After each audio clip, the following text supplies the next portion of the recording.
বিয়াদব হয়েছে একটা, লজ্জা শরম নেই। দেখো বাপ মা ভাই বোন সবার সামনে মানে বিবাহ করবো, বিবাহ দাও। আল্লাহ রাসূল কি বলছেন? বলছেন ও পিতা শুনে রেখে দাও, তোমার সন্তান উপযুক্ত বয়স হয়ে গিয়েছে, বালেক বালিকা হয়ে গিয়েছে, বিবাহ করিয়ে দাও। তুমি বিবাহ করাবো না? ছেলেটা 30 বছর 35 বছর 40 বছর বয়স হয়ে গেছে, 25 বছর 28 বছর বয়স হয়ে গেছে, মেয়েটা 16 17 18 20 22 25 বছর বয়স হয়ে গেছে। বাবা সুবহানাল্লাহ সুবহানাল্লাহ সুবহানাল্লাহ তাসবিহ করছে, ও চোখে দেখতে পায় না, ও সন্তানটারও বিবাহ করাচ্ছে না।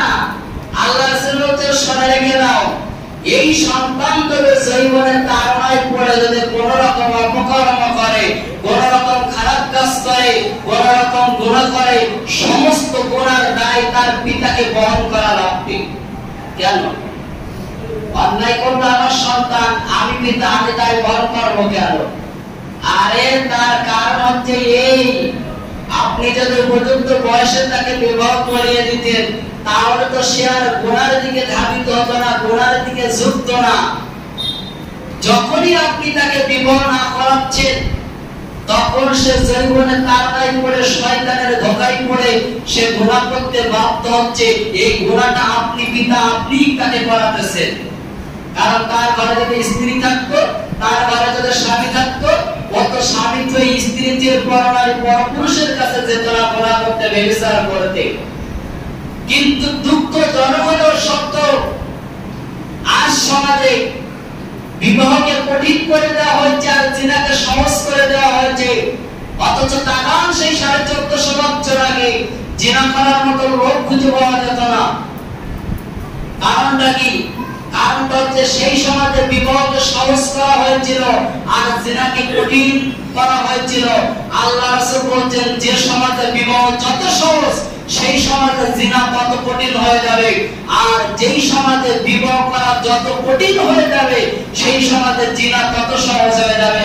আজকে আমার বাংলাদেশের দিকে তাকান, এই বাংলাদেশে আজকের বিবাহটা এত কঠিন করা হয়েছে, এত কঠিন করা হয়েছে, আজকের মানুষ বিবাহের কথা শুনলে ভয় পায়।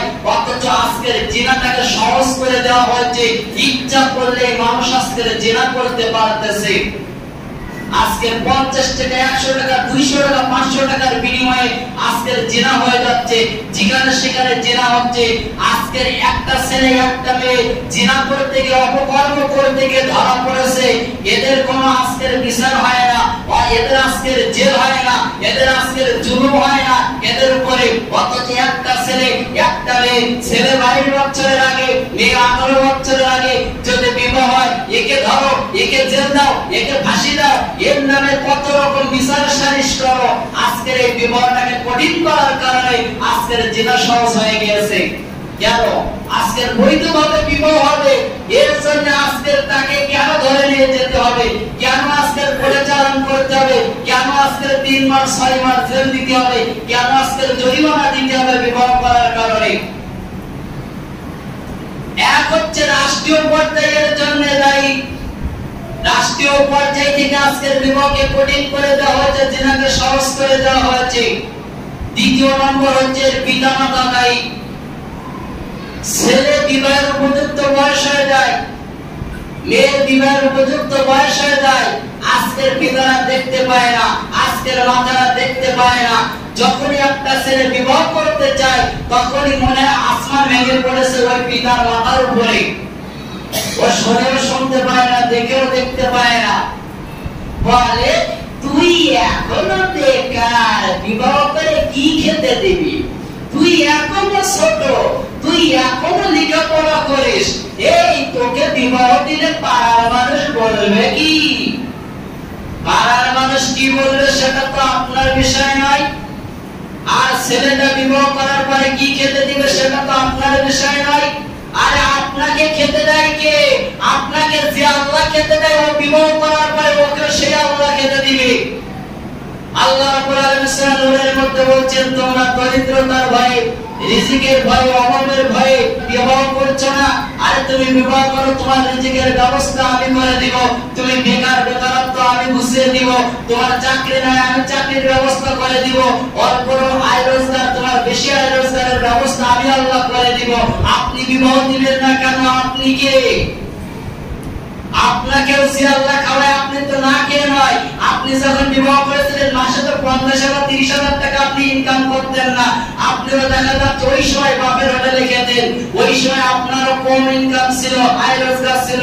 আরে তখন যদি আপনি বিবাহ করতে পারেন, আপনার সন্তানটাকে আপনি বিবাহ দিবেন না কেন?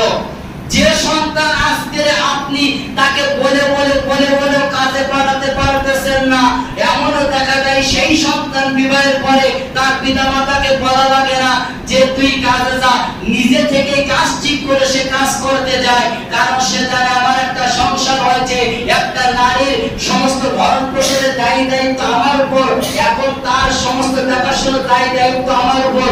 অতএব আর বসে থাকলে হবে না, আমাকে এখন রিজিকের তাগিদে ছুটে বেড়াতে হবে, ইনকাম করতে হবে।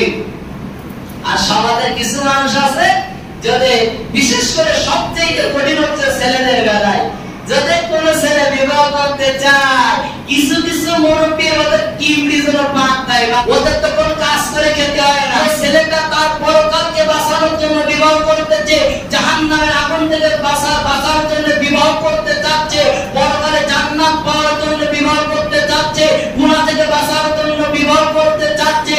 সেই ছেলেটার বলে কিনা জানেন? বলে বিয়া তো হয়েছে একটা, লজ্জা শরম নেই।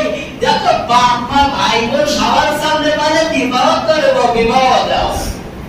এখানে আবার কি লজ্জা শরম হলো? অথচ ওই ছেলেটা যখনই একটা মেয়ের হাত ধরে নিয়ে তখন ভেঙে যায়, যখনই একটা মেয়ের সাথে জিনা করতে গিয়ে ধরা পড়ে, পরকীয়তাকে করতে গিয়ে ধরা পড়ে, যখনই একটা ছেলে একটা মেয়ে যখনই রাত তামাশা করে, ওই মুরব্বি তখন বলে কি জানে ওটা বয়সের দোষ। মুরব্বি ওটা তখন বয়সের দোষ হলো না, যে সন্তানকে জিনা করতে গিয়ে জাহান্নামী হয়ে যাচ্ছে, তার পরকালকে ধ্বংস করে ফেলছে, গুনার পথ দেখে নিচ্ছে, ওটা তখন আপনার কাছে বয়সের দোষ হলো না? আপনি যদি প্রকৃত আল্লাহকে ভয় করতেন, আপনার পরকালকে যদি ভয় করতেন, জাহান্নামকে ভয় করতেন, আপনি মুরব্বি বঞ্চ, আপনি ওই সন্তানের পিতামাতাকে উস্কুনি না দিয়ে আপনি তার পিতামাতাকে বোঝাতেন সন্তান বিবাহ করতে চাচ্ছে, অসুবিধা নাই, বিবাহ করিয়ে দেন। আর পিতাদেরকে বলে কেন তো মাথা নাই, আপনি বলে এই যে তোকেও আমি খেতে দেই, তোর বউকে কে খেতে দিবে? আপনাকে একটা কথা আমি বলি, আপনার যদি আর একটা সন্তান থাকতো, আপনার যদি আর একটা মেয়ে থাকতো, সে খেত না, তাকে কি আপনি খেতে দিতেন না? তার ভরণ পোষণ কি আপনি দিতেন না? তাহলে আপনার ছেলেটাকে বিবাহ দেওয়ার পরে, হয় বিবাহের পরে সে 1 বছর বেকার থাকলো, নাই 2 বছরে বেকার থাকলো, নাই 6 মাস বেকার থাকলো, ওই যে পরের মেয়েটাকে আনলেন আপনার ছেলের বউ করে, তাকে আপনি মেয়ে হিসাবে তার ভরণ পোষণ আপনি দিতে পারবেন না, তাকে খেতে দিতে পারবেন না, তাকে থাকতে দিতে আপনি পারবেন না। এটা আপনার জন্য এত কঠিন হয়ে যাচ্ছে। বিবাহকে সহজ করুন, তাহলে জিনা কঠিন হয়ে যাবে। আর এই বিবাহ কঠিন করার কারণে আজকের সমাজে রন্ধ্রে রন্ধ্রে প্রতিটি জায়গায় জায়গায় আজকের জিনা ছড়িয়ে গিয়েছে, জিনা সহজ হয়ে গিয়েছে।